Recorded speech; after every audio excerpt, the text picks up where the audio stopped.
Europe 1, c'est arrivé demain. En direct du Salon de l'Agriculture, Emmanuel Faux. Et à quelques heures de la fermeture de ce 53e Salon de l'Agriculture, parmi les nouvelles filières agricoles de ces dernières années, il y a bien sûr la filière bio, qui est d'ailleurs très présente ici.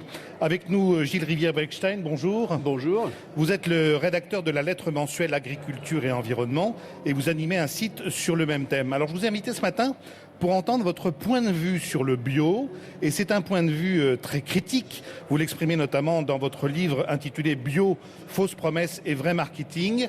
Le label bio est de plus en plus présent autour de nous, dans la publicité, dans l'alimentation, dans l'habitat, et visiblement, Gilles Rivière-Bechstein, ça vous agace. Ah non, pas du tout, ça m'agace pas du tout. Je voudrais juste qu'on replante le décor correctement. Donc d'une part, le bio c'est quoi ? Deux chiffres. Le premier, c'est la surface utile cultivée en agriculture biologique. C'est 1,3 million d'hectares. C'était 500 000 lors du Grenelle de l'environnement. Donc c'est une belle progression, ça a doublé. Maintenant, en termes de pourcentage, ça représente moins de 5% de la surface agricole cultivée en agriculture.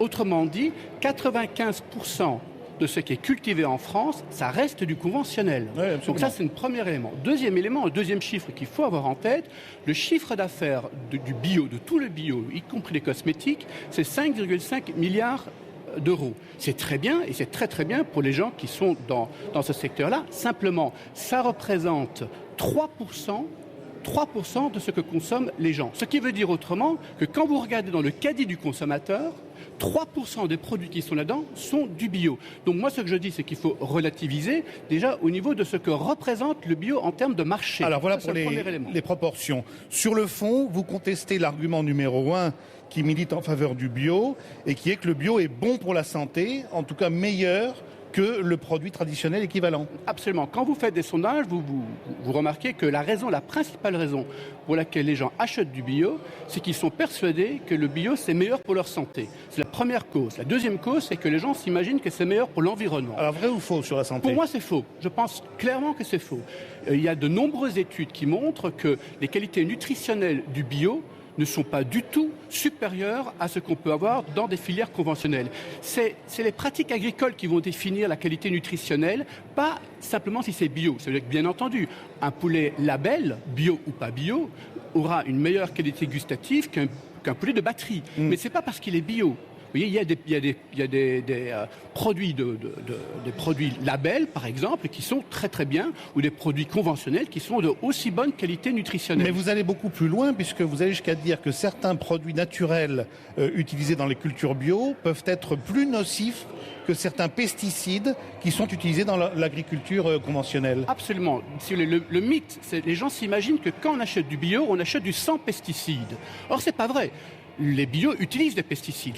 La différence, c'est que dans le cahier de charge du bio, on ne peut utiliser que des pesticides naturels et pas des pesticides de synthèse. Mais la toxicité n'a rien à voir avec le fait que ce soit naturel ou de synthèse. Pour vous donner un petit exemple, pendant très longtemps, en bio, on pouvait utiliser de la nicotine. Alors c'est interdit maintenant. Ensuite, on a pu utiliser de la roténone. Ça a été interdit. Maintenant, le bio milite pour pouvoir utiliser ce qu'on appelle de l'huile de Nîmes. L'huile de Nîmes, c'est un perturbateur endocrinien avéré. Donc ce n'est pas parce que c'est un produit naturel, un pesticide naturel autorisé en bio, qu'il est nécessairement moins toxique qu'un pesticide de synthèse. C'est faux. Alors le deuxième argument, Gilles Rivière-Bechstein, les produits bio sont bons et protègent l'environnement. Vrai ou faux ? Eh bien là, à nouveau, c'est pas du tout aussi simple que ça. C'est un peu plus complexe. Il faut être un peu plus technique. Mais par exemple, en agriculture bio, pour protéger les plantes contre les attaques des champignons, on utilise du cuivre, comment on appelle ça, des formulations à base de cuivre. Ça on appelle la bouillie bordelaise, par exemple. Or, le cuivre n'est pas biodégradable. Donc, si on en utilise trop dans le sol, ça finit par saturer le sol, et le sol, on peut plus le cultiver. Il devient littéralement, il n'y a rien qui pousse là-dessus. Donc, ce n'est pas parce que c'est bio, de nouveau, que les produits utilisés sont nécessairement meilleurs pour l'environnement. Protecteurs des sols et de l'environnement. Absolument. Par exemple, le cuivre, on sait qu'il y a eu tout un débat pour savoir si oui ou non il fallait autoriser le cuivre encore maintenant et comment limiter l'impact du cuivre sur les sols. Donc alors, c'est pas la panacée. Si on prend un petit peu de recul, pourquoi a-t-on monté toute cette supercherie, on pourrait presque dire un quasi-mensonge sur le bio et ses bienfaits à vous lire? Est-ce que c'est une affaire de gros sous?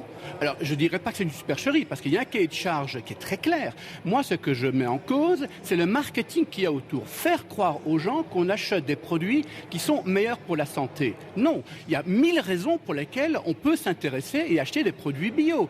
Il y a des produits bio qui sont de très bonne qualité, qui ont de meilleures qualités gustatives que d'autres produits. Donc, le problème n'est pas c'est pas une filière bâtie sur le mensonge, c'est une filière qui a ce mérite, qui a sa réalité, qui a raison d'exister. Simplement, il y a un marketing qui est fait derrière, qui lui est trompeur, parce qu'on laisse entendre aux gens que s'ils mangent bio, là au moins, ils n'auront pas de pesticides, là au moins, ils auront leur santé garantie, alors que ça c'est faux. Donc moi, ce que j'accuse, ce n'est pas du tout le marché du bio, tant mieux qu'il existe et tant mieux qu'il réponde à l'exigence d'un certain nombre de gens, si vous voulez. Le problème, c'est le marketing qu'il y a autour, qui là est effectivement trompeur. Gilles Rivière-Wichtan, on va bien sûr vous dire, on vous dit d'ailleurs, que tous vos arguments contre le bio font le jeu des défenseurs de l'agriculture intensive et des poids lourds de l'agroalimentaire.